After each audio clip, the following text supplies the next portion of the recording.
গণ অভ্যুত্থানের পর বাংলাদেশ ভারত পররাষ্ট্র সচিব পর্যায়ে প্রথম বৈঠক, সম্পর্ক এগিয়ে নিতে আলোচনা। এবার ভারত সীমান্ত অভিমুখে বিএনপির ৩ সংগঠনের লং মার্চ ঘোষণা, আগ্রাসনের প্রতিবাদে বুধবার যাবে আখাউড়া পর্যন্ত।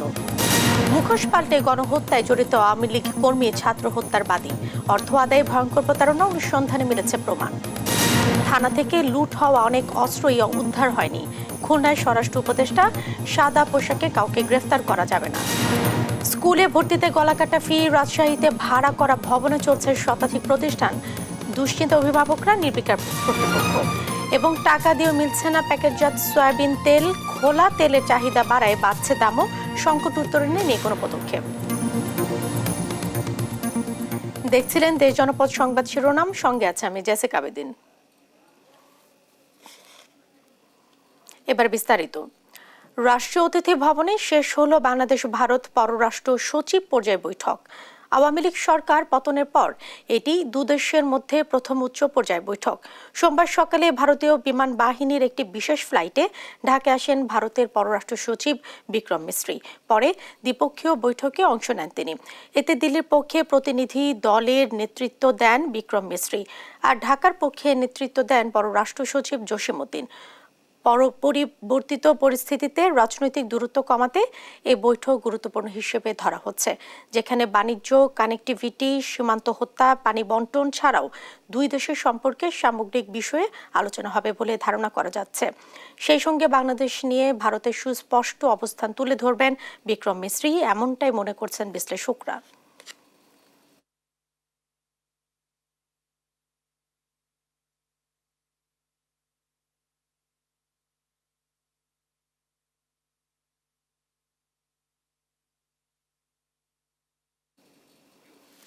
আগরতলার বাংলাদেশ মিশনে হামলা, পতাকা অবমাননা, ভারতের মিডিয়ায় বাংলাদেশের বিরুদ্ধে চলমান তথ্য সন্ত্রাস এবং বাংলাদেশের অভ্যন্তরীণ বিষয়ে অযাচিত হস্তক্ষেপের প্রতিবাদে লং মার্চ করবে বিএনপির ৩ সংগঠন, ছাত্রদল, যুবদল ও স্বেচ্ছাসেবক দল। আগামী বুধবার নয়াপল্টনে বিএনপির কেন্দ্রীয় কার্যালয়ের সামনে থেকে সকাল ৮টায় শুরু হবে এই লং মার্চ। সোমবার বিএনপির কেন্দ্রীয় কার্যালয়ে সংগঠনগুলোর পক্ষ থেকে এক সংবাদ সম্মেলনে এই কর্মসূচি ঘোষণা করা হয়। নেতাকর্মীদের পাশাপাশি দেশের সর্বস্তরের ছাত্র, যুবক ও স্বেচ্ছাসেবী জনতাকে এই লং মার্চে অংশ নেওয়ার আহ্বান জানানো হয়েছে। ভারতীয় মিথ্যা তথ্য সন্ত্রাসের প্রতিবাদ, ভারতীয় আগ্রাসনের বিরুদ্ধে আমরা জনগণকে ঐক্যবদ্ধ করে আমরা ঢাকা থেকে আগরতলার অভিমুখে আখাউড়া পর্যন্ত আমরা লং মার্চের ঘোষণা দিচ্ছি, যেটা 11ই ডিসেম্বর আমরা পল্টন সকাল পল্টন থেকে জমায়েত হয়ে আমরা এখান থেকে আমাদের লং মার্চ, শান্তিপূর্ণ লং মার্চ আমরা ইনশাল্লাহ আগরতলা অভিমুখে আখাউড়া সীমান্ত পর্যন্ত আমরা যাব। যারা ভুয়া মামলা করবে তাদের বিরুদ্ধে ব্যবস্থা নিতে আইজিপিকে নির্দেশ দিয়েছেন স্বরাষ্ট্র উপদেষ্টা জাহাঙ্গীর আলম চৌধুরী। সোমবার খুলনার শিল্পকলা একাডেমিতে জেলার পুলিশ, ফায়ার সার্ভিস সহ অন্যান্য সরকারি কর্মকর্তাদের সঙ্গে মতবিনিময় সভায় এই নির্দেশনা দেন তিনি। স্বরাষ্ট্র উপদেষ্টা বলেন, অনেক জায়গায় মব অ্যাক্ট ঘটছে হত্যাকাণ্ডের ঘটনাও, তাই নিজের হাতে আইন তুলে না নিয়ে অপরাধীদের পুলিশে সোপর্দ করার আহ্বান জানান স্বরাষ্ট্র উপদেষ্টা। এ সময় তিনি বলেন, আইন শৃঙ্খলা বাহিনীর পক্ষে কোনো রাজনৈতিক দলকে বাড়তি সুবিধা দেওয়ার সুযোগ নেই। তিনি আরো বলেন, থানা থেকে লুট হওয়া অনেক অস্ত্রই এখন উদ্ধার হয়নি। সেসব অস্ত্র উদ্ধার হলে পরিস্থিতি স্বাভাবিক হবে বলে মনে করেন Jahangir Alam Chowdhury.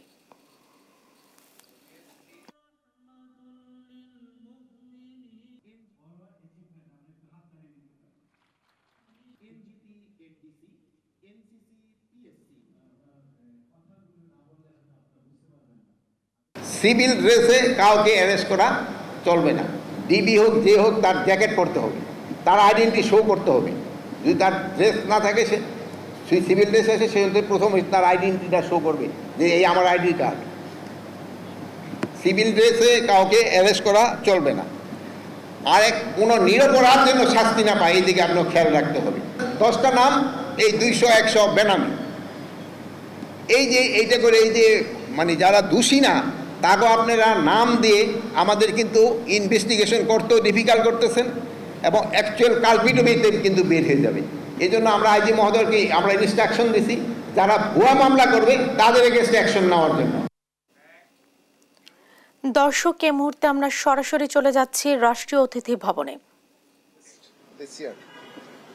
Since then, the External Affairs Minister and the Foreign Affairs Advisor have also been in touch. They met each other on the sidelines of the UN General Assembly in New York in September this year.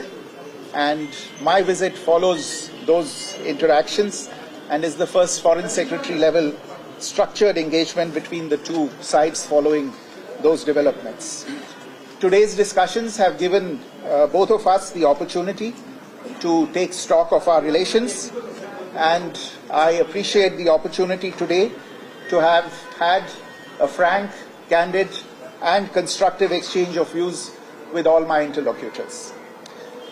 I emphasized that India desires a positive, constructive and mutually beneficial relationship with Bangladesh.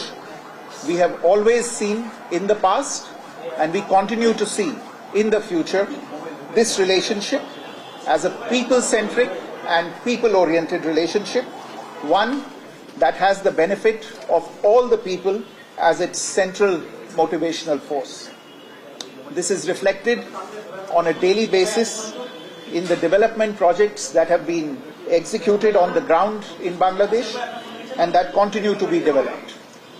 It is also reflected in the mutually beneficial engagement we have on a whole set of issues ranging from trade, commerce, connectivity, power, water and energy, and development cooperation, consular cooperation and cultural cooperation.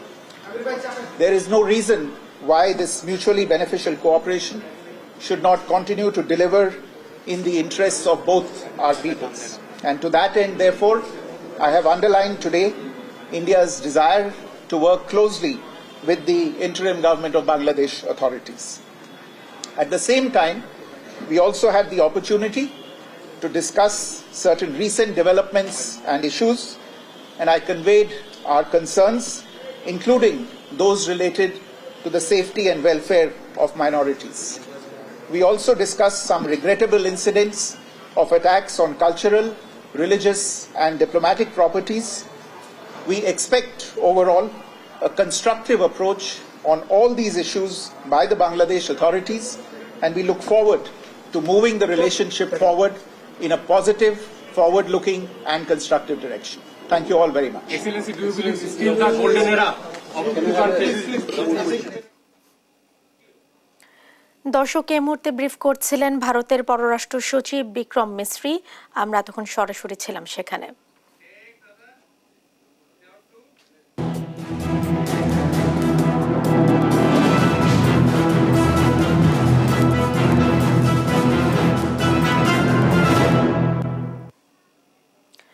ছাত্র জনতার উপর brush fire করা আওয়ামী লীগ কর্মী এখন মুখোশ পাল্টে ছাত্র হত্যার বাদী। অর্থ হাতিয়ে ও সাধারণ মানুষকে ফাঁসাতে এমন ভয়ঙ্কর প্রতারণা চলছে সাভারে। সেখানে আলোচিত ইয়ামিন হত্যা মামলাটি করেই সেই আওয়ামী লীগ কর্মী, অথচ বাদীকে চেনেন না সেই শহীদ ইয়ামিনের পরিবার। দেশ টিভির অনুসন্ধানে সাভার জুড়ে মিলেছে এমন অসংখ্য প্রমাণ। সাভার প্রতিনিধি দেওয়ান ইমনকে সাথে নিয়ে মিথ্যা মামলা বাণিজ্য ধারাবাহিকের আজ থাকছে প্রথম পর্ব। ইশাদ সোহেলের ক্যামেরা আরো জানাচ্ছেন এম এ আজিম। এখন এই যে ভুয়া মামলা এবং মিথ্যা মামলা হচ্ছে, এটা আমি অস্বীকার করব না। এই মামলাগুলোতে যাদের নাম এসেছে তাদের মধ্যে কারো কারো ক্ষেত্রে হয়রানিমূলক পদক্ষেপ, তালিকা প্রস্তুত করে মিথ্যা মামলা প্রত্যাহার করা হবে। সরকারের পক্ষ থেকে মিথ্যা মামলা বন্ধে হুঁশিয়ারি দেয়া হলেও এখনো কি বন্ধ হয়েছে? কারা করছে মিথ্যা মামলা, কারা করছে মামলা কেন্দ্রিক বাণিজ্য? দেখুন সেই অনুসন্ধান। জুলাই আগস্ট বিপ্লবে সাভারে প্রকাশ্য গুলি চালাতে দেখা যায় স্থানীয় আওয়ামী লীগ নেতাদের। তাদের একজন আব্দুল জলিল। আওয়ামী লীগের কর্মী জলিলকে পিস্তল হাতে স্বৈরাচার সরকারের আমলে হরহামেশাই প্রকাশ্য ঘুরে বেড়াতে দেখেছেন সাভারবাসী। ছাত্র জনতার উপর প্রকাশ্য ব্রাশ ফায়ার করা আওয়ামী লীগ কর্মী সেই আব্দুল জলিলই রূপ বদলে সাভারের ছাত্র ইয়ামিন হত্যা মামলার বাদী। মামলার এজাহারে আওয়ামী লীগ কর্মী জলিল প্রতারণার আশ্রয় নিয়ে নিজেকে ইয়ামিনের স্বজন দাবি করে নামে বেনামে আসামি করে ফাঁসায় সাধারণ মানুষকে।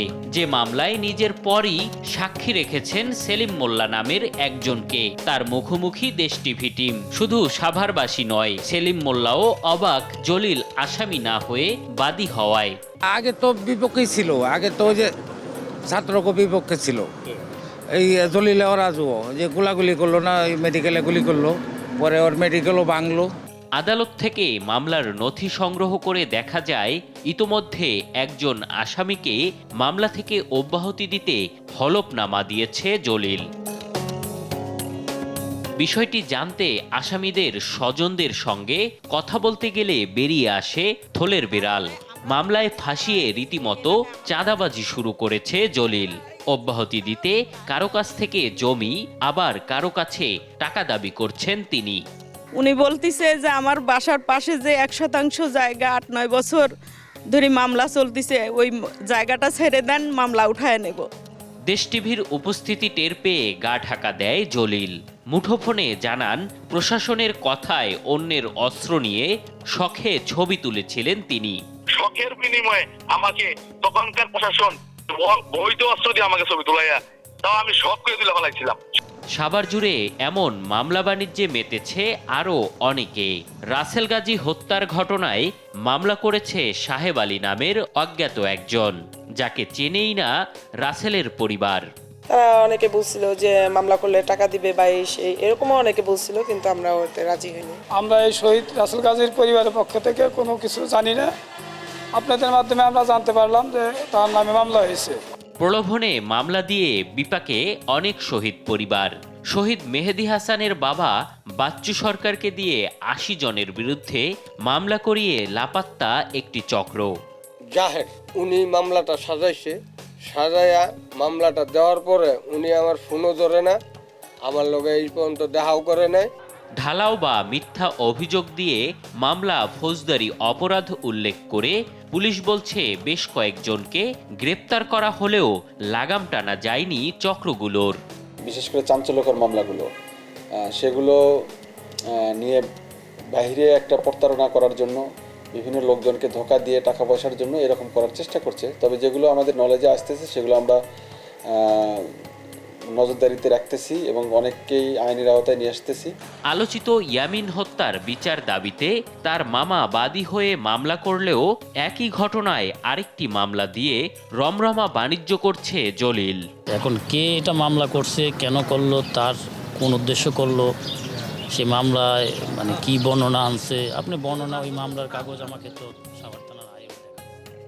জুলাই আগস্ট বিপ্লবে শহীদদের রক্তের দাগ না শুকালেও নামে বেনামে মামলা দিয়ে বাণিজ্য শুরু করেছে একাধিক চক্র, যা ছাত্র জনতার আত্মত্যাগকে প্রশ্নবিদ্ধ করার পাশাপাশি সঠিক অপরাধীদের বিচারকেও বাধা সৃষ্টি করছে। এমনটাই মনে করছেন সংশ্লিষ্টরা। এম এ আজিম, দেশ টিভি, ঢাকা। এক যুগ পেরিয়েও বিচার পাননি 2012 সালে ছাত্রলীগ সন্ত্রাসীদের হাতে নৃশংস হত্যার শিকার বিশ্বজিতের পরিবার। নিম্ন আদালতে মৃত্যুদণ্ড পাওয়া আসামিরা খালাস পেয়ে গেছেন উচ্চ আদালতে। যাদের সাজা বহাল রাখা হয়েছে তাদের সাজাও কার্যকর করেনি আওয়ামী লীগ সরকার। ছেলে হত্যার বিচার নিশ্চিতের দিকে তাকিয়ে আছে বিশ্বজিতের বাবা মা। সহকর্মী সাইফুল ইসলামের তথ্য ছবিতে আরো জানাচ্ছেন আপন অপু। 2012 সালের 9 ডিসেম্বর ঢাকায় চলছিল তৎকালীন সরকার বিরোধী আন্দোলন। সকাল 9টায় দোকানের উদ্দেশ্যে ঘর থেকে বের হন শাঁখারীবাজার এলাকার দর্জি দোকানের কর্মী বিশ্বজিৎ দাস। ভিক্টোরিয়া পার্ক এলাকায় হঠাৎ ককটেল বিস্ফোরণ ঘটলে দৌড় দেন প্রাণ ভয়ে, আর তাতেই নজরে পড়ে যান বিশ্বজিৎ।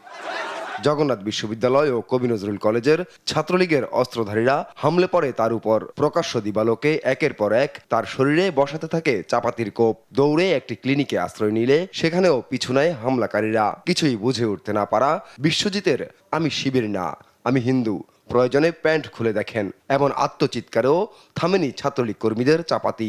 এক পর্যায়ে লুটিয়ে পড়েন বিশ্বজিৎ। শরীয়তপুরের নড়িয়া উপজেলার ভোজেশ্বর দাসপাড়া গ্রামে বিশ্বজিতের বাড়িতে গিয়ে দেখা যায় শুনশান নীরবতা। এক যুগ পেরিয়ে গেলেও এই নৃশংস হত্যাকাণ্ডের বিচার পায়নি বিশ্বজিতের পরিবার। হয়েছে প্রহসন। নিম্ন আদালতে মৃত্যুদণ্ড পাওয়া আসামিরাও উচ্চ আদালতে গিয়ে পেয়ে গেছেন খালাস। আর যাদের সাজা বহাল রাখা হয়েছে তাদের সাজাও কার্যকর করেনি আওয়ামী লীগ সরকার। ছেলে হত্যার বিচারের দিকে তাকিয়ে আছেন বিশ্বজিতের অসহায় বাবা মা। বিশ্বজিতের বিচার চাই। 12 বছর হয়ে গেল বিচার তো পাইলাম না। এক যুগ পার হয়েছে, মৃত্যুদণ্ডপ্রাপ্ত আসামিরাও জামিনে বেরিয়ে গেছে গা উনি, আমি আর বিচার পাইলাম না। ওখানে আমার একটা চাহিদা দাবি, এই সরকার আইছে যে বর্তমান সরকার যদি আমার পোলার এই হত্যাকাণ্ডের বিচার করে, তাইলে আমি মরিয়া গেলেও আমার আত্মা শান্তি পাবে। বিশ্বজিতের হত্যাকারীদের দ্রুত শাস্তি নিশ্চিতের দাবি এলাকাবাসীরও। তারা প্রভাব খাটিয়ে এই বিচারের কার্যকলাপ তারা ত্রিসুরা হয়ে গেল, এ পর্যন্ত কোনো পায় নাই বিধায় তারা নিরাশ অনুযায়ী মানে তাদের বিচার কার্যকলাপ এ পর্যন্ত কিছু তারা এ পর্যন্ত হয় নাই। তার বিচারটা যেন সুন্দর সুষ্ঠু মতন হয়, এই জন্য তথা আমরা ভোজেশ্বরবাসী তথা মুর্শিদার লোকজন তার সুষ্ঠু বিচার এই সরকারের কাছে আমরা আবেদন করছি। শিক্ষক হিসাবে চাচ্ছে ওর জানি নিখুঁতভাবে বিচার হয়, যারা ওকে নিরীহ ছেলেটাকে যারা হত্যা করছে বা করছে এটা জানি সঠিক সুন্দরভাবে যাচাই হয়, বিচার হয়। মৃত্যুর আগে এখন বিশ্বজিতের বাবা মায়ের একটাই আকাঙ্ক্ষা, ছেলে হত্যার বিচারে দেখতে চান তারা। নিউজ ডেস্ক, দেশ টিভি। সাবেক প্রধানমন্ত্রী শেখ হাসিনার বিদ্বেষমূলক বক্তব্য প্রচারের নিষেধাজ্ঞা এবং বক্তব্য সরানো নিয়ে রায় প্রকাশ করেছে আন্তর্জাতিক অপরাধ ট্রাইব্যুনাল। প্রকাশিত রায় পাঠানো হয়েছে বিটিআরসি সহ সংশ্লিষ্ট দপ্তরে। একথা জানান প্রসিকিউটর গাজী এম.এইচ. তামিম। সোমবার আন্তর্জাতিক অপরাধ ট্রাইব্যুনালে এসব কথা বলেন তিনি। এর আগে শেখ হাসিনার দেয়া বক্তব্য বিদ্বেষমূলক কিনা খতিয়ে দেখে সরকারের ব্যবস্থা নিতে হবে বলেও জানিয়েছে প্রসিকিউশন। একই সঙ্গে গণমাধ্যম এবং সামাজিক যোগাযোগ মাধ্যম শেখ হাসিনার প্রচার হওয়া আগে বিদ্বেষমূলক বক্তব্য সরাতে বিটিআরসিকে নির্দেশ দেন ট্রাইব্যুনাল।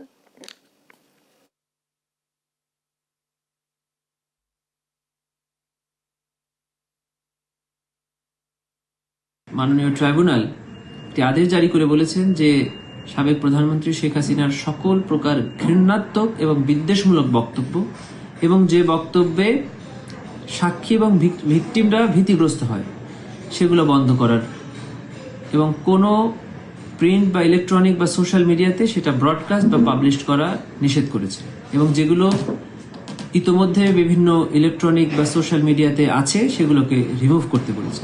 সারা দেশে নানা আয়োজনে দুর্নীতি প্রতিরোধ দিবস পালিত হচ্ছে। দুর্নীতির বিরুদ্ধে তারুণ্যের একতা, গড়বে আগামীর শুদ্ধতা, এই প্রতিপাদকের সামনে রেখে পালিত হচ্ছে দিবসটি। খাগড়াছড়িতে সোমবার সকালে টাউন হলে জেলা প্রশাসন, দুর্নীতি দমন কমিশন, দুর্নীতি প্রতিরোধ কমিটি ও সচেতন নাগরিক কমিটির যৌথ উদ্যোগে এক আলোচনা সভা করা হয়। চুয়াডাঙ্গায় দিবসটি উপলক্ষে সকাল 9টায় জেলা প্রশাসকের কার্যালয় চত্বরে জাতীয় পতাকা উত্তোলন করা হয়। মেহেরপুরে দিবসটি উপলক্ষে সকাল 9:30টার দিকে জেলা শিল্পকলা একাডেমির সামনে সড়কে মানববন্ধন কর্মসূচি পালন করে জেলা প্রশাসন।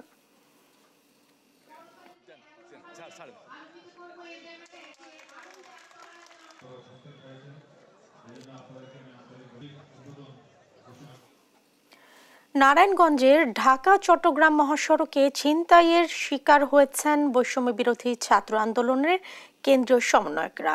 রোববার রাত 2টায় জেলার ঢাকা চট্টগ্রাম মহাসড়কের মেঘনা টোল প্লাজা এলাকায় এই ঘটনাটি ঘটে। সোমবার বান্দরবানের লামা উপজেলার একটি স্মরণসভা ও মতবিনিময়ে অংশ নিতে 8 সদস্যের প্রতিনিধি দল একটি গাড়িতে করে ঢাকা ছাড়ে।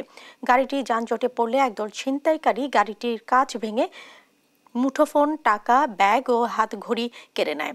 ভেঙে ফেলা গাড়ির কাছে আহত হন 2 জন ছাত্রনেতা।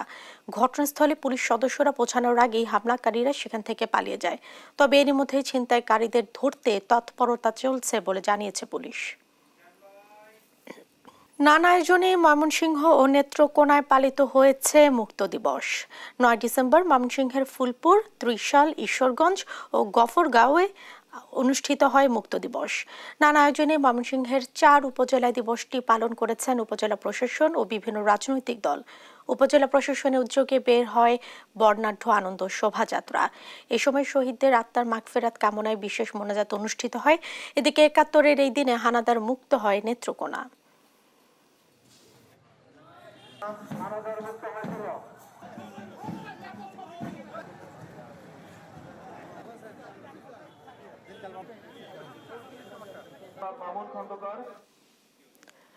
চল্লিশ বছর ধরে আদালতের বারান্দায় ঘোরা সেই হরেন চন্দ্র অবশেষে মামলায় জয়ী হয়েছেন।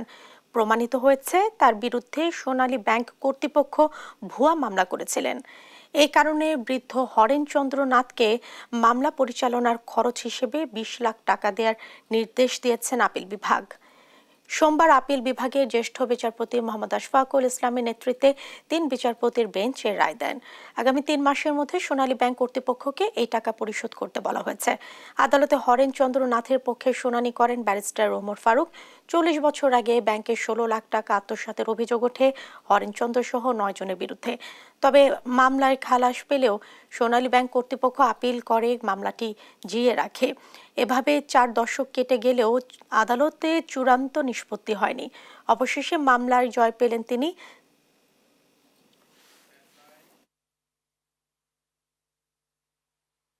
হরেন চন্দ্রকে অহেতুক মামলায় জড়িয়ে হয়রানি করে তার 40 বছর কেড়ে নেওয়ার কারণে মাননীয় আপিল বিভাগ 20 লক্ষ টাকা সোনালী ব্যাংককে মামলার খরচ বাবদ ক্ষতিপূরণ দিতে নির্দেশ দিয়েছেন 3 মাসের ভিতর।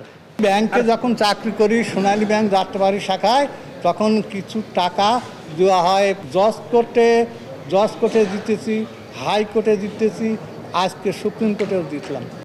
নতুন বছরে সন্তানদের যারা স্কুলে ভর্তি করাবেন তাদের জন্য অপেক্ষা করছে গলাকাটা ফি। অবকাঠামো না থাকলেও রাজশাহীতে নানা নামে চলতে থাকা কিন্ডারগার্টেনগুলো প্রি প্লে থেকে 5ম শ্রেণী পর্যন্ত যে ফি নির্ধারণ করেছে তা অনেকের মাসিক আয়ের দ্বিগুণ। ফলে সন্তানকে এসব প্রতিষ্ঠানে পড়াতে অভিভাবকদের গুনতে হবে চড়া ফি। কাজী শাহেদের প্রতিবেদন। রাজশাহীর সাগরপাড়ার নর্থ পয়েন্ট স্কুল, সাবেক এমপি ওমর ফারুক চৌধুরীর বাড়ি ভাড়া নিয়ে চলছে প্রতিষ্ঠানটি। নেই খেলার মাঠ, নেই স্কুলের অবকাঠামো। নগরীর সিএনবি মোড়ে 10তলা ভবনটিতে একাধিক অফিস, তারই মধ্যে 4টি ফ্লোর ভাড়া নিয়ে চলছে শিমুল মেমোরিয়াল স্কুল। শুধু ওই দুটি স্কুল নয়, অবকাঠামো নেই, ভাড়া করা ভবনে এমন শতাধিক প্রতিষ্ঠান চলছে নানা নামে।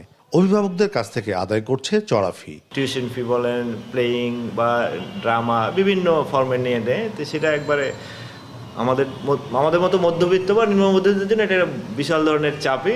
আমি বাচ্চাকে দিয়েছিলাম নার্স প্লেতে, প্রি প্লেতে, কিন্তু সে তুলনায় তার যে আপডেট হওয়ার কথা সেটা কিন্তু তার হয়নি। রাজশাহীর কয়েকটি প্রতিষ্ঠানের 1ম শ্রেণীতে ভর্তির ফি লক্ষ্য করলে দেখা যায় প্যারামাউন্ট সবচেয়ে বেশি 27,000, ভার্টেক্স 23,000, নর্থ পয়েন্ট 16,000, শিমুল মেমোরিয়াল 15,000 টাকার বেশি ফি আদায় করে। কিন্ডারগার্টেন হলেও সবচেয়ে কম 2,200 টাকা নিচ্ছে মজিদ মেমোরিয়াল। এমন ফি নেয়ার যৌক্তিকতা নিয়ে আছে পাল্টাপাল্টি মত। আমি সেখানে চেয়ারম্যান হিসেবে আছি। আপনি কি অন্যান্য প্রাইভেট স্কুল দেখছেন? দেখে কি এখানে আসছেন? প্রতি মাসে 10 লক্ষ টাকা ভাড়া দিতে হয়। স্মার্ট ক্লাসরুম, প্রত্যেকটিতে এসি, ল্যাপটপ সহ। উপায় নাই তো, কি করবো? এটা নিয়েই তো আমরা অনেক লসে আছি। এখানকার মানুষের আয় ইনকামের উপরে তারা তো চলবে, সেই ক্ষেত্রে একটা সহনীয় পর্যায়ে ভর্তির টাকাটা নিলে আমার মনে হয় অভিভাবকরা উপকৃত হতো। তবে শিক্ষা সংশ্লিষ্টরা বলছেন সরকারি প্রাথমিক বিদ্যালয়গুলোর মান ভালো না হওয়ায় কিন্ডারগার্টেন সেই জায়গা নিতে পেরেছে, কিন্তু কোনো নিয়মনীতি না থাকায় ইচ্ছেমতো আদায় করছে ফি। সুনির্দিষ্ট নীতিমালার অভাবে এক এক শিক্ষা প্রতিষ্ঠান বা এক এক কিন্ডারগার্টেনগুলো তারা নিজেদের মতো করে তাদের টিউশন ফিগুলো নির্ধারণ করে। যেমন এখানে 2200 টাকা থেকে শুরু করে সর্বোচ্চ 25,000 টাকা পর্যন্ত টিউশন ফি নেওয়ার নজির আছে। তা আমি মনে করি এগুলো সুশিক্ষার ক্ষেত্রে অন্তরায়। মানসম্মত শিক্ষার যে একটি ন্যায্য অধিকার, মৌলিক অধিকার, সেই অধিকার থেকে তো বঞ্চিত হচ্ছেই এবং একটি চড়া মূল্যে তাদেরকে শিক্ষা নিতে হচ্ছে। সরকার 2011 সালে বেসরকারি প্রাথমিক বিদ্যালয় নিবন্ধন বিধিমালা করে। 2016 সালে বিভাগীয় কমিশনারদের নেতৃত্বে টাস্কফোর্স গঠন করা হয়। 3 মাসের মধ্যে কাজ শেষ হওয়ার কথা থাকলেও আজ পর্যন্ত নিবন্ধন কিংবা শুমারির কোনোটিই হয়নি। কাজী শাহেদ, দেশ টিভি, রাজশাহী। সারা দেশে বিভিন্ন আয়োজনে পালিত বেগম রোকেয়া দিবস। সোমবার দুপুরে বেগম রোকেয়ার জন্মভিটায় ফুলেল শ্রদ্ধা জানান রংপুর রেঞ্জের ডিআইজি, জেলা প্রশাসক সহ বিভিন্ন সংগঠন। পরে বেগম রোকেয়া অডিটোরিয়ামে তার জীবনকর্ম নিয়ে হয় আলোচনা সভা। চলছে 3 দিনব্যাপী রোকেয়া মেলা। কুষ্টিয়ায় রোকেয়া দিবসে বর্ণাঢ্য র্যালি, আলোচনা সভা ও বিভিন্ন সামাজিক কাজে গুরুত্বপূর্ণ ভূমিকা রাখায় শ্রেষ্ঠ জয়িতাদের সম্মাননা দেওয়া হয়। খাগড়াছড়িতে 4 নারীকে দেয়া হয় জয়িতা সংবর্ধনা। নড়াইলেও র্যালি, আলোচনা সভা ও জয়িতাদের সম্মাননা দেওয়া হয়। নীলফামারীতে আলোচনা সভা ও সেরা 5 জয়িতাকে সম্মাননার প্রদানের মাধ্যমে পালিত হয় বেগম রোকেয়া দিবস। 25 নভেম্বর থেকে শুরু হয়েছে। বাসভবনে এই জায়গায় আমি এর আগেও এসেছি এবং গত পরশু দিনও এসেছি এবং আমরা সেদিন আমি বলেছি যে স্থানীয় জনগণের যে দাবি যে বেগম রোকেয়ার যে সমাধিস্থল যেটা বর্তমানে ভারতে অবস্থিত আছে সেটা বাংলাদেশে নিয়ে আসার জন্য আমরা সরকারের উচ্চ পর্যায়ে এবং মন্ত্রণালয় পর্যায়ে যোগাযোগ করব আমাদের জেলা প্রশাসনের পক্ষ থেকে। বগুড়ার বাজারে টাকা দিয়েও মিলছে না বোতল ও প্যাকেটজাত সয়াবিন তেল। অন্যদিকে খোলা তেলের চাহিদা বাড়ায় পাল্লা দিয়ে বেড়েছে দামও। ব্যবসায়ীরা বলছেন দাম বাড়াতে তেল কোম্পানিগুলো একযোগে সরবরাহ বন্ধ করায় সৃষ্টি হয়েছে এই সংকট। প্রায় মাসখানেক ধরে এই অবস্থা থাকলে দেখা যায়নি কোনো দৃশ্যমান পদক্ষেপ। সহকর্মী সঞ্জু রায়ের তথ্য ছবিতে আরো জানাচ্ছেন ডেস্ক রিপোর্ট। প্রায় 1 মাস হলো বগুড়ার খুচরা বাজারের দোকানগুলোতে নেই প্যাকেট ও বোতলজাত সয়াবিন তেলের পর্যাপ্ত সরবরাহ। বাজারে যখন প্রায় সব নিত্যপণ্যের দাম ঊর্ধ্বমুখী, তখন তেল কোম্পানি ও অধিক মুনাফালোভী সিন্ডিকেট ব্যবসায়ীদের কবলে খোলা বাজারেও পাল্লা দিয়ে বেড়েছে ভোজ্য তেলের দাম। বিক্রি হচ্ছে 175 থেকে 185 টাকা প্রতি লিটার। খুচরা ব্যবসায়ীরা বলছেন দাম বাড়ানোর উদ্দেশ্যে একযোগে বোতল ও প্যাকেটজাত তেলের সরবরাহ বন্ধ করেছে বড় বড় তেলের কোম্পানিগুলো। আর যাদের কাছে আগের কেনা তেল রয়েছে তারাও বোতল কেটে বিক্রি করছে খুচরা হিসেবে। তেলের দাম একটু বেশি, আমরা ভোজ্য তেল খোলা গুলাম সয়াবিন বেশি 175 টাকা লিটার। বোতল তেল কোথায় পাচ্ছে না দিয়ে খোলা তেল নিচ্ছে, খোলা তেলের এই জন্য চাপ পড়ে গেছে। 6 টাকা 7 টাকা বেশি বিক্রি করার কারণে আপনার ম্যাজিস্ট্রেট আছে 12,000 টাকা জরিমানা এখানে। এই কারণে অনেক ব্যবসায়ীরা এই তেল কিনছে না, আর কোম্পানিরা এখন খুলে নিজেরাই বিক্রি করছে। চাহিদা অনুযায়ী তেল না পেয়ে ভোগান্তিতে সাধারণ মানুষ। দ্রুত এই সংকট উত্তরণের দাবি তাদের। পাবলিক মারা হাঁটতে কত পথ করা লাগবে, অনুসরণ করা লাগবে, সেটা করতেছে সিন্ডিকেট। এটা আসলে বোঝাই তো যাচ্ছে, প্যাকেট কেন থাকবে না, বোতল কেন থাকবে না, একসাথে এতগুলো বোতল আপনার প্যাকেট কোথায় গেল? ব্যবসায়ী নেতা আর বোতলজাত তেলের পরিবেশকরা বলছেন কোম্পানিগুলোকে বারংবার তাগাদা দেয়া সত্ত্বেও চাহিদা অনুযায়ী তেল পাচ্ছেন না তারা। কোম্পানিগুলো বলতেছে যে উৎপাদনের সমস্যা কোম্পানিগুলোর।